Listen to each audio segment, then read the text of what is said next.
Hello, welcome back to Oliver's Greenhouse. Today's video we're going to be looking at terracotta pots.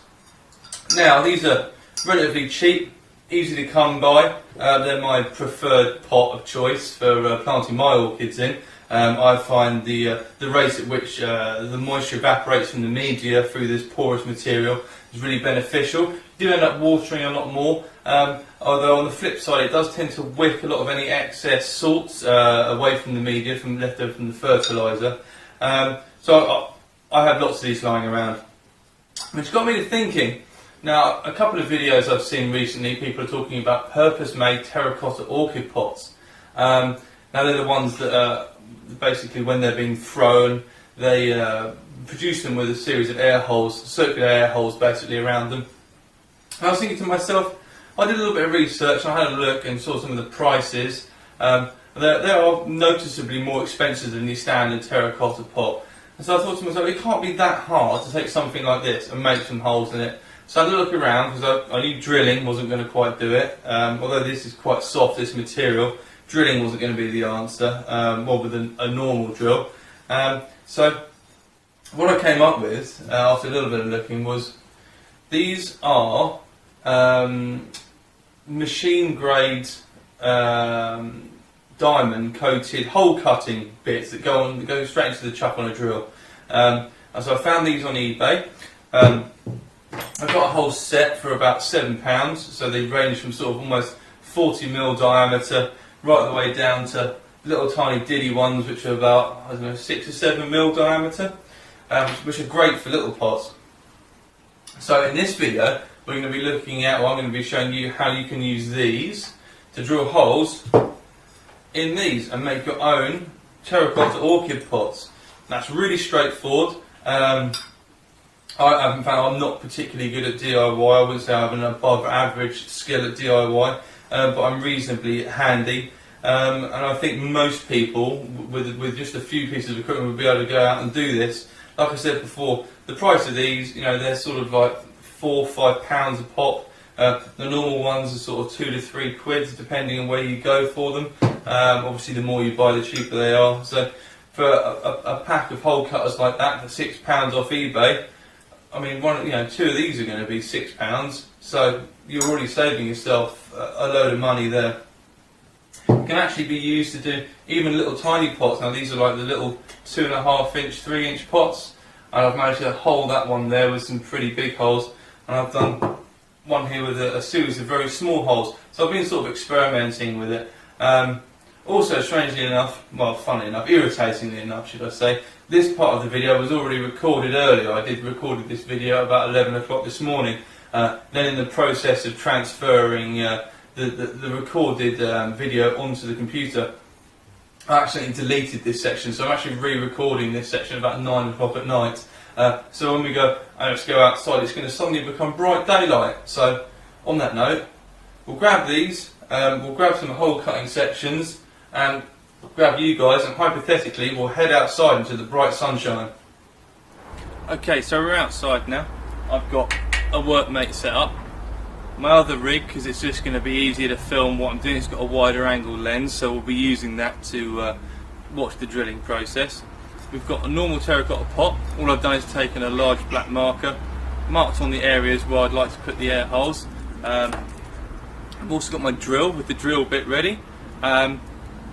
So what I'll do is we'll switch over onto the other camera now, and I'll affix this terracotta pot onto the workmate, and I'll show you how we go about doing this. Okay, so here we are outside.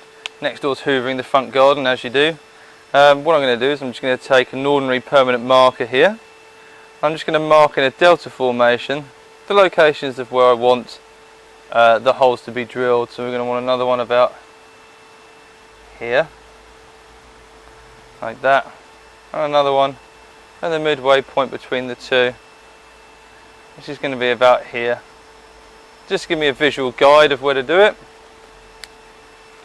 Then I'm going to use this quick grip over here just to hold the pot in place. Simply pop that underneath, squeeze that up tight.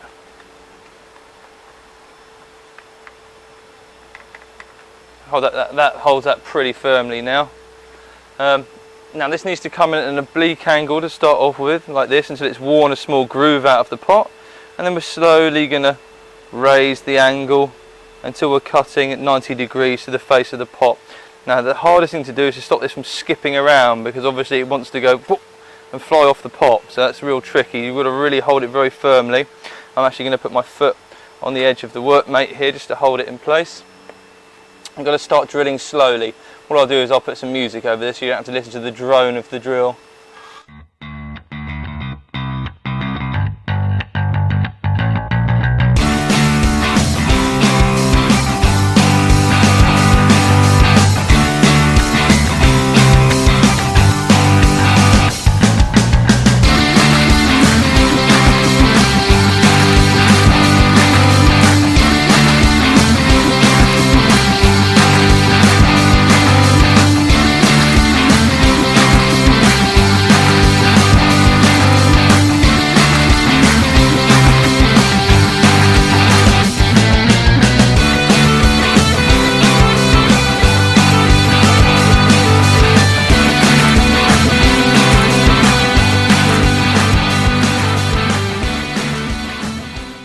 The trick is just to use as little force as possible.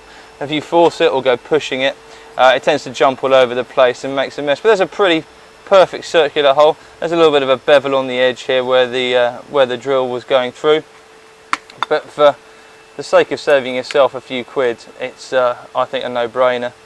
We'll just turn it over and do the other one.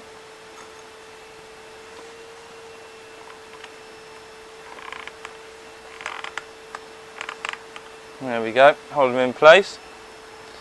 And you've got to be just as gentle, firm, but gentle as possible.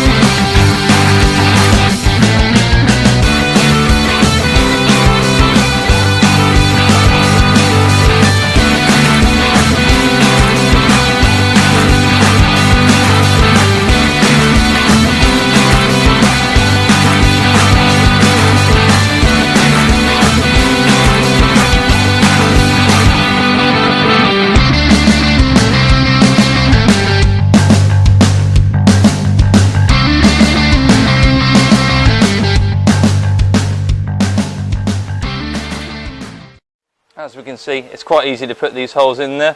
With a bit more practice, we'll be more accurate. Won't quite have so many of these bevels, but for the purposes of the video, you get the idea.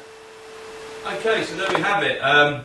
Pretty straightforward. That one was a bit rough and ready. With a bit more practice, you can get really neat holes with it. For the sake of £6 or £7 off the internet for a set 10, the money savings are going to be quite exponential, basically. So I think that's a really good little tip. Like I said, a bit more practice. I might make up some kind of sort of rig to sort of hold them in place for the purposes of actually drilling them. But at the end of the day, they're just holes. All they're going to do is let air in, allow the media to breathe a bit more. For the sake of the money, I think it's an absolute no-brainer and a neat little trick. Remember, if you like these videos and you want to see more, make sure to give us a like and subscribe. Thanks for watching.